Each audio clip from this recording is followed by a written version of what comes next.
मित्रांनो, 20 मार्च शुक्रवारच्या दिवशी स्वामी महाराजांचा प्रकट दिवस आहे. या दिवशी एक दिवसाची स्वामी सेवा तुम्ही नक्की करा. मित्रांनो, 20 मार्चच्या दिवशी स्वामी महाराज या पृथ्वीवर अवतरित झाले होते, म्हणून हा दिवस खूप महत्त्वाचा आहे. या दिवशी तुम्हाला जी तुमच्या इच्छेनुसार, शक्तीनुसार सेवा जमेल ती सेवा करायची आहे. स्वामींच्या मठात, केंद्रात जाऊन दर्शन घ्यायचं आहे. स्वामींच्या विशेष आवडीचा नैवेद्य करायचा आहे आणि मंत्रजप सुद्धा करायचा आहे. आम्ही या आजच्या व्हिडिओमध्ये तुम्हाला सांगणार आहे स्वामींची 20 तारखेला म्हणजे स्वामी प्रकट दिवशी तुम्ही घरच्या घरी देवघरासमोर बसून कोणती सेवा करू शकतात. जी सेवा खूप चमत्कारिक, शक्तिशाली आहे. जी तुमच्या इच्छा पूर्ण करेल, जी सेवा स्वामींना प्रसन्न करेल.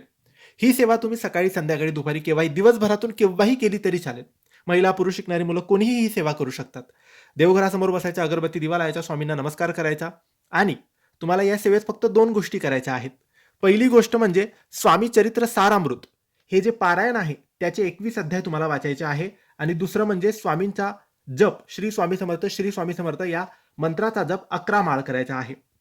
एका वेळेस बसून, जर शक्य असेल तर एका वेळेस बसूनच ही सेवा करायची आहे किंवा मग स्वामी चरित्र सारामृताचे सकाळी 7 अध्याय, संध्याकाळी 7 अध्याय, दुपारी 7 अध्याय असे 7-7-7 3 वेळेस केले तर 21 अध्याय होतात आणि 11 माळ जप शक्य असेल तर एका वेळेसच तुम्ही करायचा आहे.